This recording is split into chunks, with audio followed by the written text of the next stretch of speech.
परीक्षा नजदीक आवा था तो बैठ के मोबाइल चलावा था रे। ई बार अगर परीक्षा में अगर फेल कर गया तो मार के गोड़ हाथ सब तोड़ दे, बुझला ना?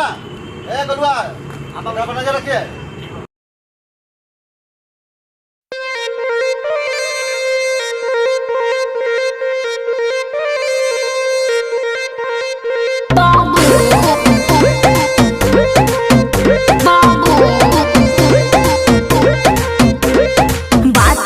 हफ्ते में कि 3 दिन घुमाओगे, हर शाम को गोलगप्पे और आइसक्रीम भी खिलाओगे।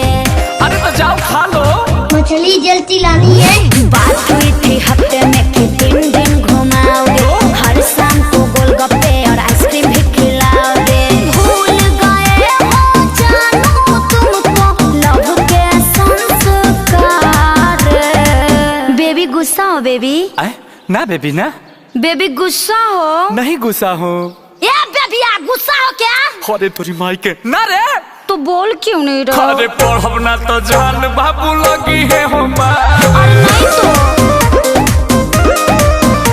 तो बाटे बुद्धि जाम की जाम का पार।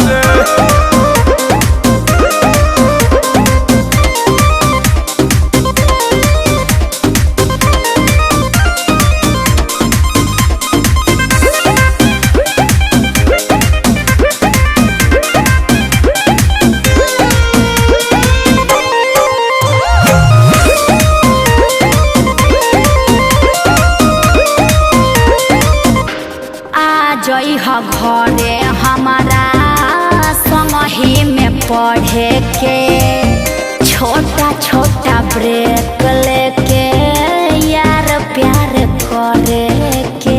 बाबू जनी है जे बाबू जी तुम्हारी मारी के खाई निकाल दी है रात खाई न तोहरा मोहल्ला में राती में घूमे बड़ा सास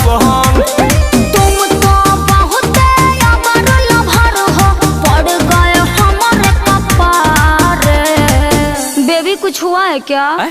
नहीं बेबी। कुछ हुआ है बेबी? कुछ नहीं हुआ है बेबी। बेबिया कुछ हुआ है करे? हाँ एगो लड़का एगो लड़की भइल बा, जो खिलाओ।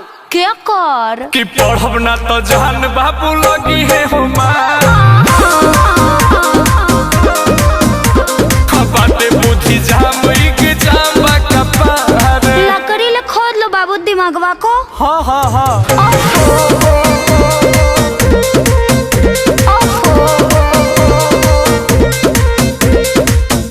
इश्क जे करेला जानू रिस्क है लेबे। अरे मिथुन चक्रवर्ती है हाँ। जानू तो लैला खातिर जानवो भी देवे।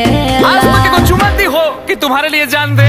चक्कर में पड़ब जे इमोशन के हो जाही बड़ा का घाटा। ओ कैसे?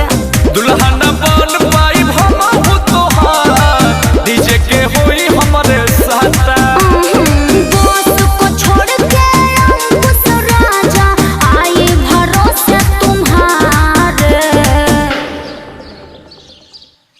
ले ले ले ले ले बेबी कितना प्यार करती हो मेरे से। इधर देखो बेबी बाबा बेबी बाबा बाबा गोड़ लगते नहीं बाबूजी आइल रही पढ़े। पढ़ के चाही तो लड़की के घूमता रे। अरे पास जानी होई बेटा गोली रे हमारे। अरे नहीं पिताश्री A ग्रेड से पास होंगे।